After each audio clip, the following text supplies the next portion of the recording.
Welcome to more World of Warplanes content from the Noble Queue. In this video I'll talk about multirole fighters with a focus on the Tier 8 British Hawker Tempest.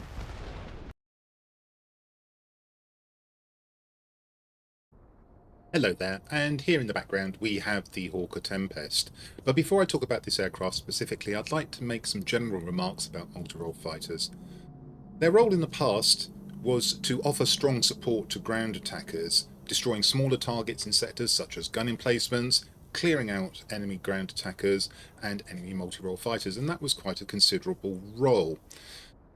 With the introduction of bombers, that niche was squeezed, and at high tiers it was squeezed to the point of disappearing if there were a lot of bombers, as there often are in EU server games. Multiroles tend to have inferior altitude performance, so high-flying bombers can't be countered, and they have an insufficient combination of hit points and speed to counter low-flying high-tier bombers. Deprived of their main role and lacking the agility to take on turn fighters, this has left many planes in the class without a clear purpose. In many cases, the planes now live off scraps, capturing the odd sector here, occasionally supporting a ground attacker in sectors where the enemy is absent or only present in small numbers. It's often difficult to play a significant part in battles. Given this situation, I tend to prefer multi-role fighters with good ordnance, and if they have good reload time, that's a bonus, and either good speed or good agility for the class. However, even playing these planes to their strengths won't necessarily mean you have a decisive impact on a battle. Turning to the Tempest, which was a fast and powerful late World War II fighter, often used in the ground attack role, in the game speed is not its strength. Far from it, as many of its opponents are jet-powered aircraft. Its strength is its agility, which is good for the class. Let's look at the aircraft's statistics.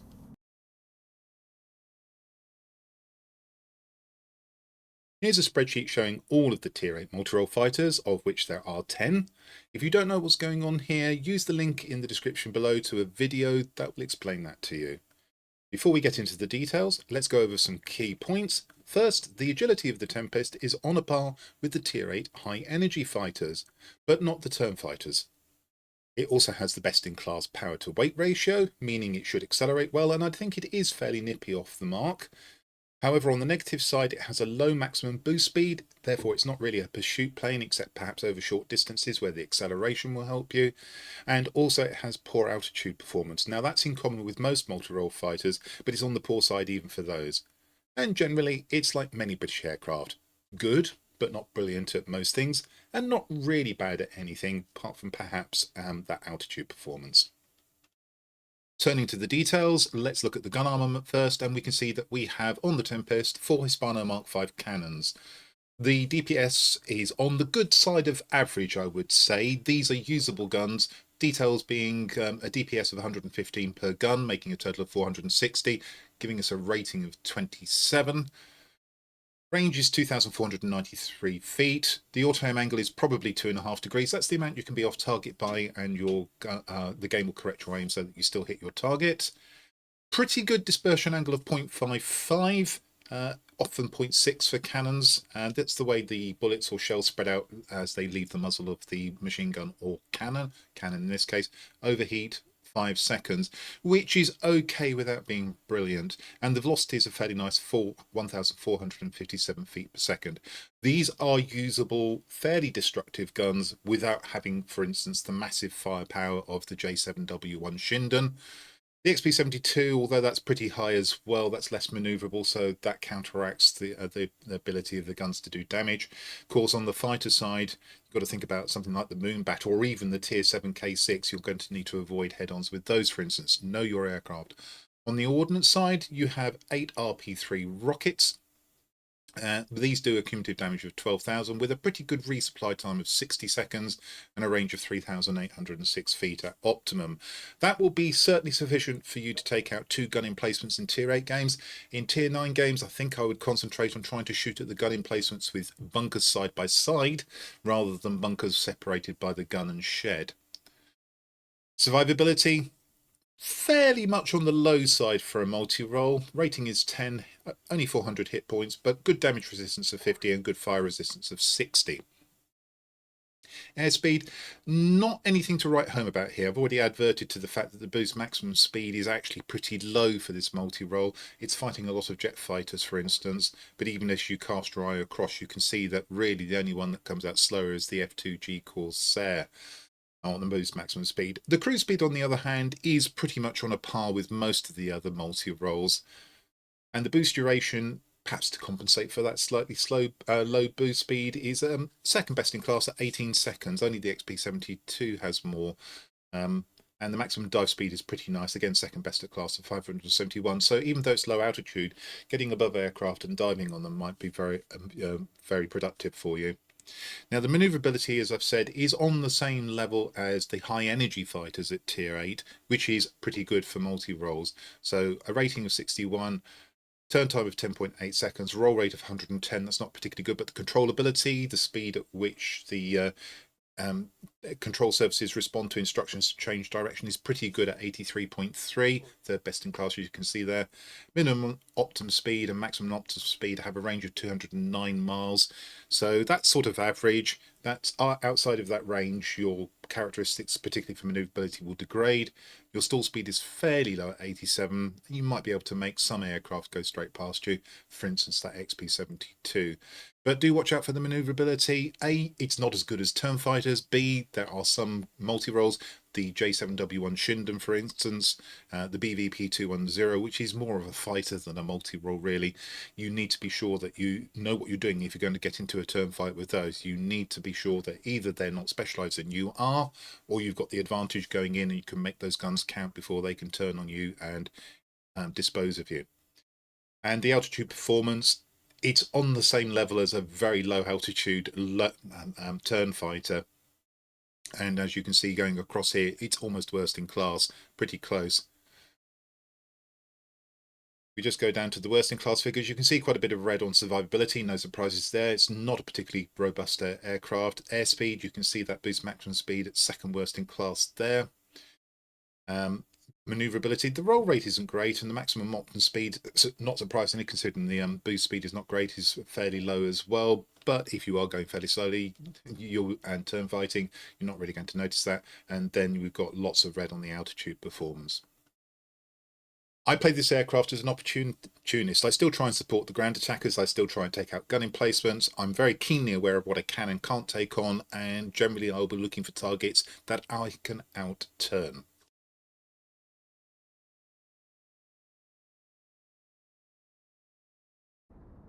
Here we are with the Tempest again, and as usual my aircraft is specialised, which means I have all of the equipment and consumable slots available. When you acquire the aircraft, this is what you'll see. Of 5 equipment slots, 2 are locked. You have 1 available in the cockpit, 1 available on the airframe with 1 locked, 1 available on the engine, and 1 locked on the outboard weapon. That's quite significant, we'll talk about that in a moment. Consumables, again you have 5 slots, only 1 of which is locked this time. 1 on the airframe, cockpit, 1 on the airframe, 1 on the engine, 1 on the forward firing weapons, and then 1 locked on the outboard weapon. Now, you have to work through some fairly mediocre bombs to get to the rockets, and then you can't improve them whilst this aircraft is stock. So when it was stock, I chose to fly this more as an agile fighter rather than a multi-role fighter looking to do damage to ground targets. I've flipped the aircraft into specialist configuration now, so you can see what I've done with it. I've concentrated on manoeuvrability on this aircraft, though I've tried to improve the speed where I can. One thing to note, although the equipment is all ultimate level, I haven't fully calibrated any of it. Materials are scarce, and also I haven't set the very best bonus characteristics, or at least the ones that I think are the best. I've mounted a gun sight in the cockpit slot. I don't think there's a strong argument for any of the other 3 available pieces of equipment. Let me know if you disagree. And you can see that my gun sight is not calibrated at all, which means I'm only getting 14% improvement in accuracy. That will go up to fully calibrated 21%.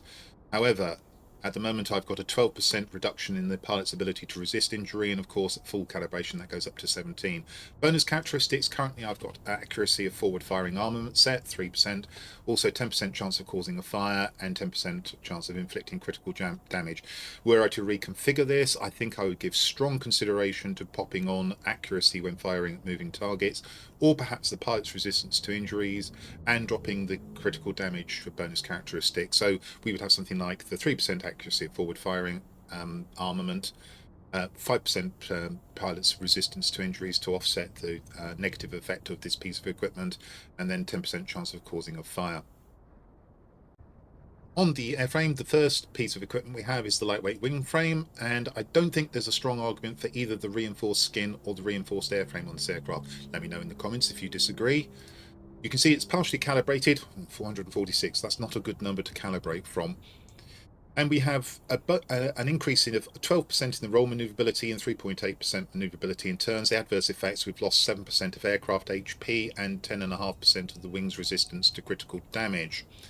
As far as the bonus characteristics are concerned, if you want to maximize maneuverability, then you would re-roll this so that you had both roll maneuverability bonus characteristics totaling 5% and the yaw maneuverability.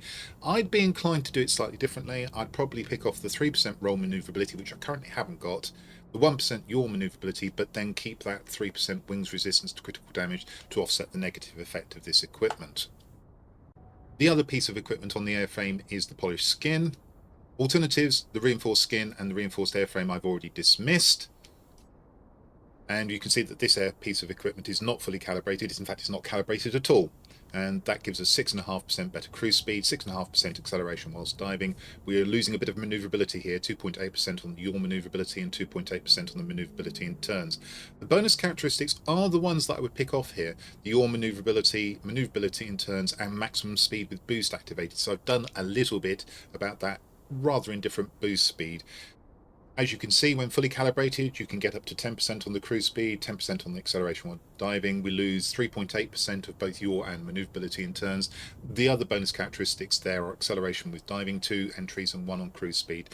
You may like to improve the cruise speed, but those don't interest me.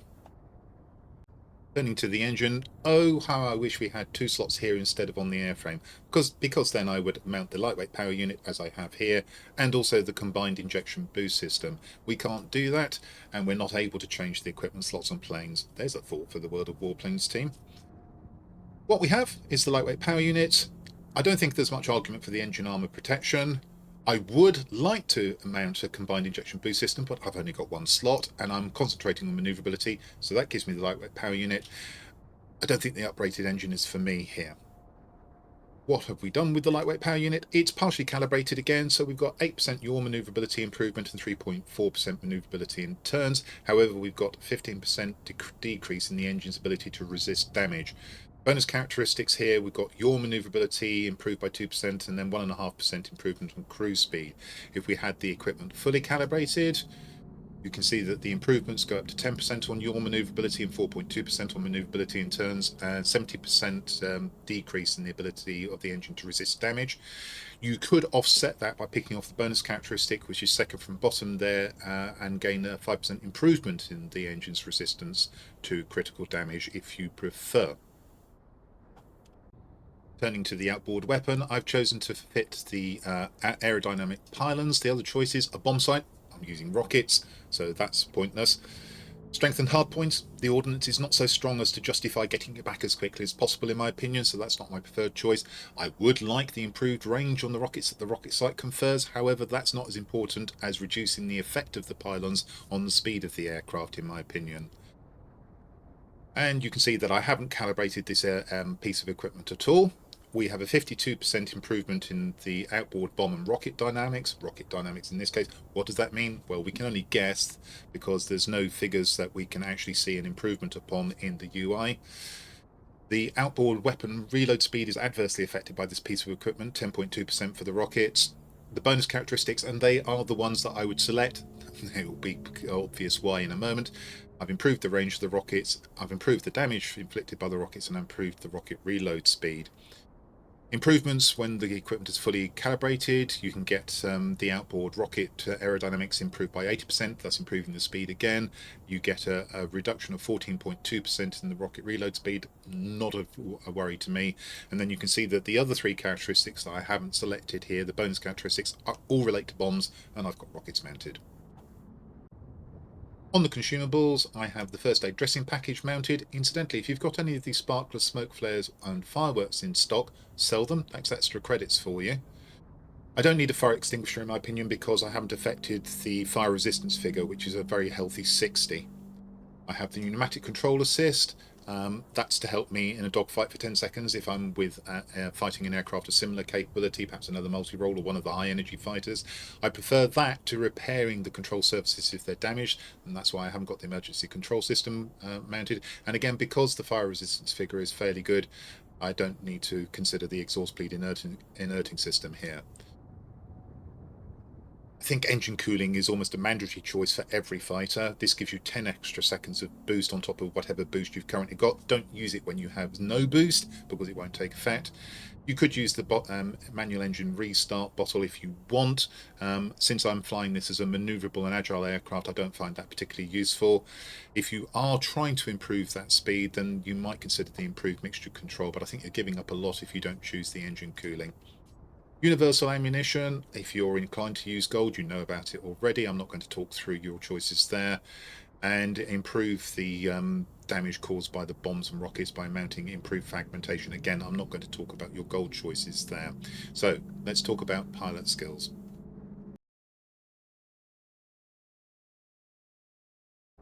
The Tempest is a tech tree plane, therefore you're going to dedicate a pilot to it. And I have a 9-point pilot on this aircraft currently. As I've gone for maneuverability, unsurprisingly, I have gone for aerodynamics expert and aerobatics expert, followed that up probably with marksman 1 first and then engine guru 1. Where I go next with this is trying to build up points to get to evasive target, because I intend to use this aircraft in dogfights, and therefore this reduces the amount of damage when I'm actively maneuvering. You could, if you inclined to go for speed, rather than take aerobatics expert, you could concentrate on getting engine guru 2, and then you might prefer to get cruise flight. Another useful skill, in my opinion, particularly if you find you're taking an awful lot of damage because of the way you fly the aircraft, is to work in battle tested there.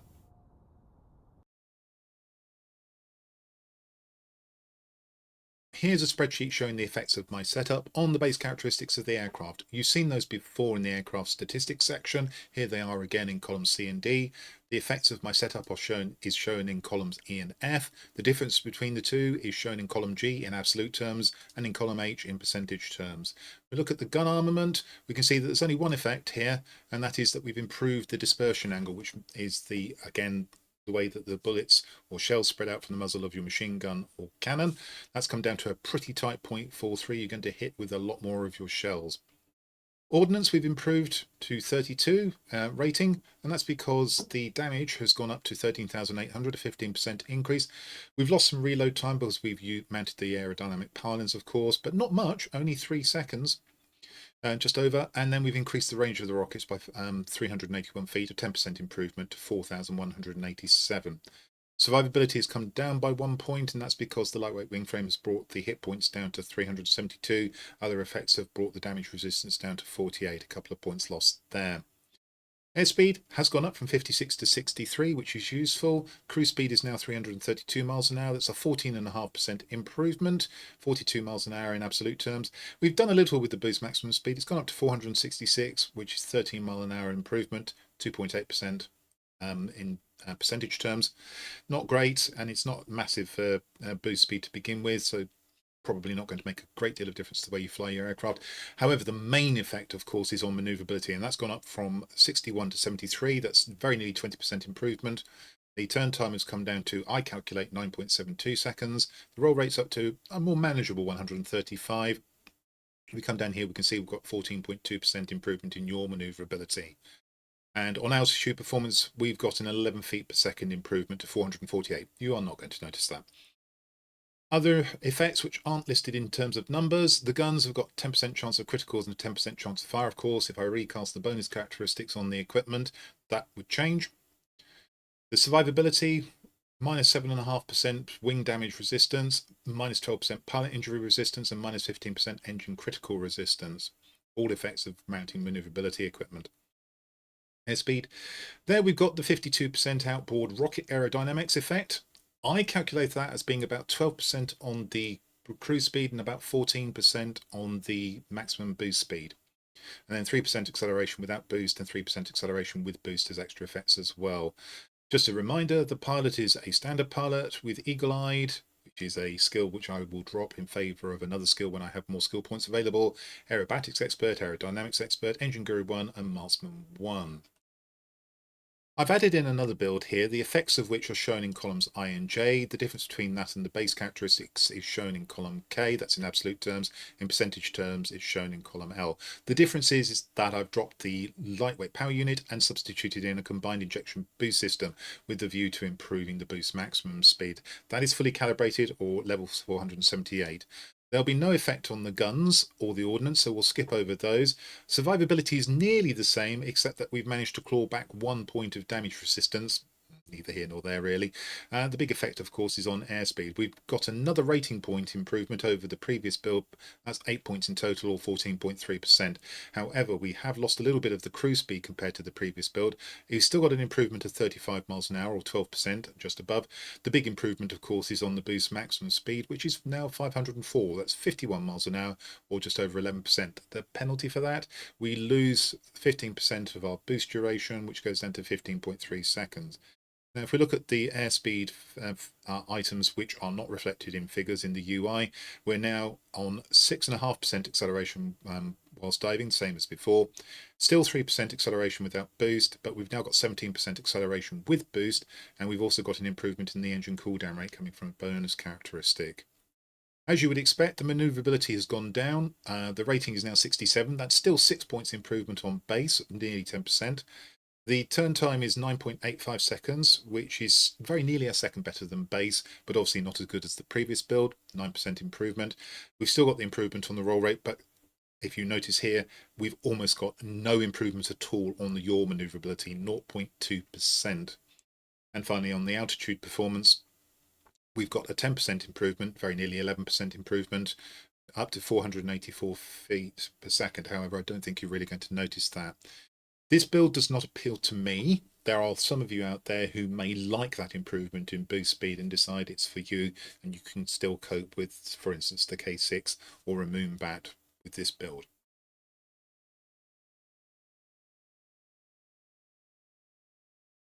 The map for the forthcoming battle is Road to Rome. It's a Call of Duty variant with 5 sectors, and these aren't really in the classic 5 spots of a die configuration. Of the 4 outlying garrisons, 2 are on the shore and are close to one another, and the 2 garrisons on the higher portion of ground are quite far flung from one another.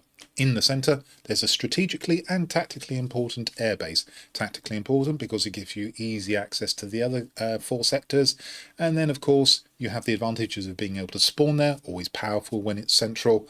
You can get a different aircraft of the same tier if you own this base, or you can get full repairs. If we look at the order of battle, we can see that I am top tier with my specialised Tempest. I have for company an F2G Corsair, which is not specialised, and then an XP58, a formerly very powerful premium heavy. And then we also have another heavy, a Key 93. On the enemy team, they have a ground attacking IL-20, they have an unspecialised Tempest, and then a really powerful P-61, which is specialised, and they also have a Tier 7 bomber, the Junkers 288A.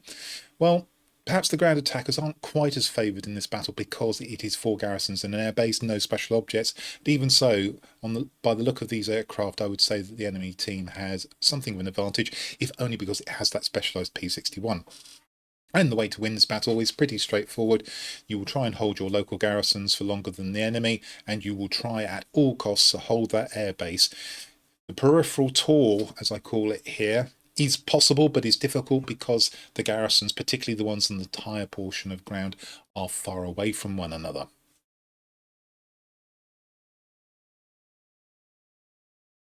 Before I go into battle, let me clarify that this battle replay dates from before January 2024. That is, before the nerfs to the P61.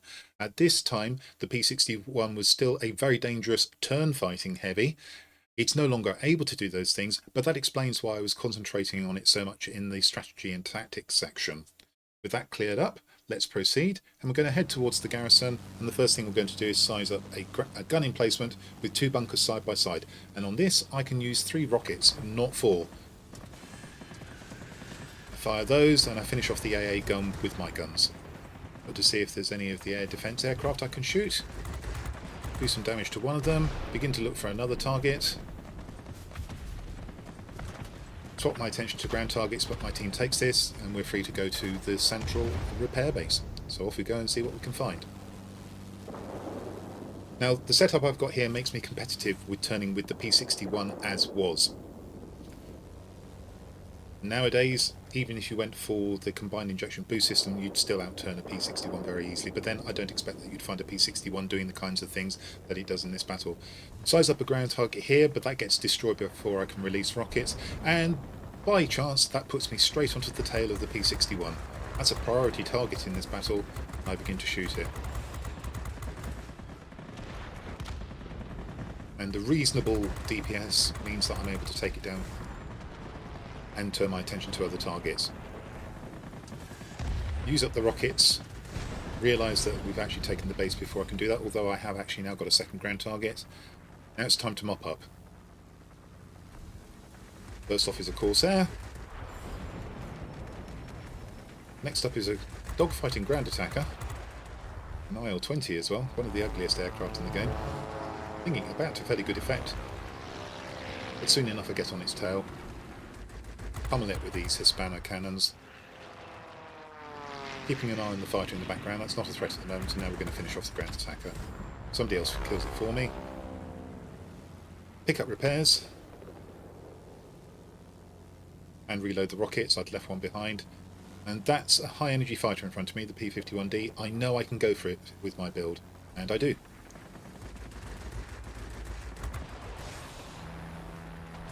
Get engine damage on it. P51D without an engine is a sorry aircraft, and down that goes. Coming back in, and I get heavily hit, and it's the P61 come to seek revenge. Now, I outturn it quite easily, although I use my consumer to do that. Unfortunately, he's got friends, and they keep doing damage to me, as you can see. There's a critical on the engine. Just beginning to bear my guns on the P61. There's a critical on the wing. Because of the damage I'm taking from his friends, the P61 eventually shoots me down with the turret. And almost immediately we lose the airfield as a consequence. I spawn back in and look to see what I can do. There are targets over the garrison. We don't seem to have enough aircraft in the middle for me to want to go there right now. Still looking around. See the Focke-Wulf coming towards the garrison to my left. Decide that for the moment I'm going to do some defensive duties, wait for my team to catch up, and with a bit of luck we can get back into the airfield, or perhaps we can go off to some of the other garrisons and do that periphery tour I mentioned in the strategy and tactics. And this Focke-Wulf is pretty much easy meat for the Tempest. It can't outmaneuver me. And now we're going to go for the F2G as well, the Corsair. And having said that the guns are on the good side of average in a previous part of the video, I will say I like these guns, especially as I've improved the accuracy on them. And I take a huge ram from one of my own players. That really was unnecessary, and it's completely compromised what I can do with the aircraft now.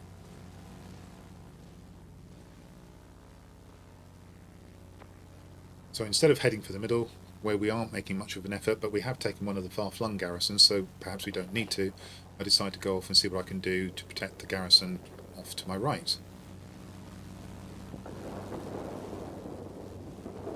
And then decide that I actually will attack the airfield. And this turns out to be a bad decision. I'm sizing up the gunning placement, the twin bunkers. I get that. And I'm immediately shot down by the P61, who sees me as a tasty snack when I'm not looking for him. Come back into the battle, and our prospects are looking a little bit gloomy at this point. We're on the verge of losing one of our garrisons, and we're 3 sectors to 2 down anyway. So I decide to go and try and retake our local garrison to our right. Start shooting the air defence aircraft. He blows up. And before I can line up a ground target, we secure this sector. But because we've lost the other garrison that was under threat, that means that we're still 3-2 down. I'm going to dispose of this IL-20. I help do so. The team finishes him off. And we still don't have enough of a presence for me to feel comfortable going into the middle, so I'm off to the ground, the the other garrison, and we're on the verge of losing yet another garrison. It really isn't looking healthy at this point.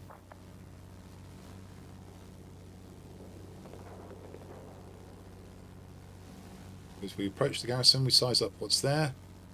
Hawker Wolf is the first target of opportunity. Did see a Tempest on the floor.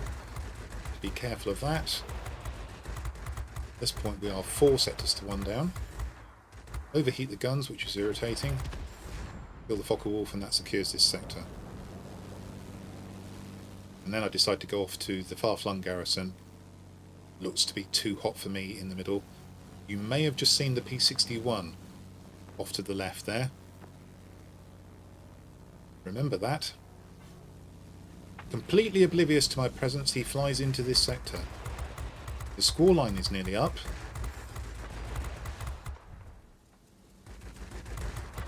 Just 3 more seconds. I hold off firing. Now the squall is in effect. And now I kill him. And he's out of the game. And that was entirely deliberate. That's a very dangerous enemy, as was before January 2024. Out of the game. Again, we fire off 3 rockets. Destroy the AA gun with my guns. Take out this air defense aircraft. Actually, I think that might be the Tempest. It is indeed. And we secure the sector. And that's a Key 94-1, the twin boom Japanese Tier 7 Heavy, with no manoeuvrability to speak of, and that's an easy kill as well.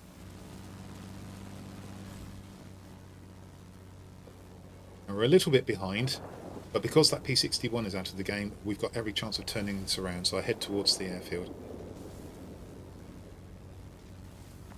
And it looks like my team's going to capture it without me.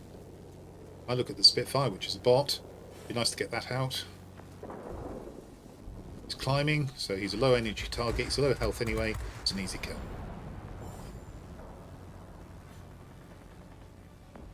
And the enemy is dispersed and lacking aircraft now. P-51D probably won't be able to reach me. Assessing the situation.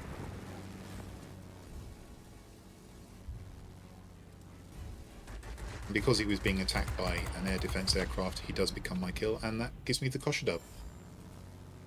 Now I can go for the Corsair. Again as a bot. Having taken off its wing, that's a nice easy kill coming up. Something else kills it for me.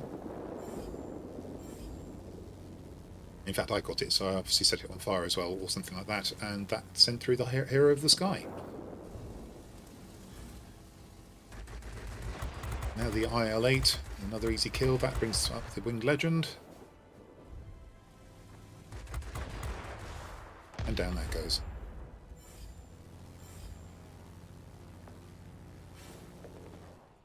And that's the end of the game. It's a nice game for a multi-role fighter. 15,500 personal points, some nice medals there.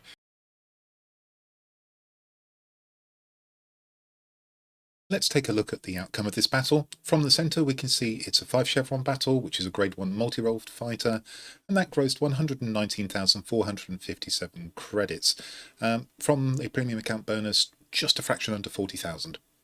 We look in the message box, we can see there were expenses of 18,800 credits. I lost the aircraft multiple times. No expenses for consumables, they were prepaid, that is, I bought them in advance in a sale at half price. 10,739 experience. Now this was a first win of the day at ×2. The base there is 4,131, premium account bonus 2,065, and then other bonuses totaling another 4,500 plus. 536 free experience, the base there 433, and 103 coming from the premium account bonus. We have 3 tokens of, and that's all for first medals of the day: the Kosher Dub, Hero of the Sky badge, and a Winged Legend. And there they are. On the personal score tab, we can see that one of the class-specific missions was completed, that for capturing sectors. The other 2 were both 4/5 complete, that totals 13 points, hence the 5 chevrons. 15,585 personal points with 5 sectors captured, was busy, had to be. 13 aerial targets destroyed, 4,909 damage to those targets with 28 criticals coming off those cannons. Lost the aircraft twice, and capture points received 520. This was divided 240 for defending, 280 for attacking, and we destroyed 4 ground targets with the rockets doing damage of 13,611. We look at the team score tab, we can see that would have been enough for first place, both by personal points and chevrons on both teams. Solid contributions from the other two players on my team. Pretty solid on the enemy team as well. Unsurprisingly, the P61 being pretty dominant in the centre, taking him out towards the end of the battle, probably swung it towards us. We were able just to capture sectors and hold them for a little bit longer than the enemy in what was a close battle.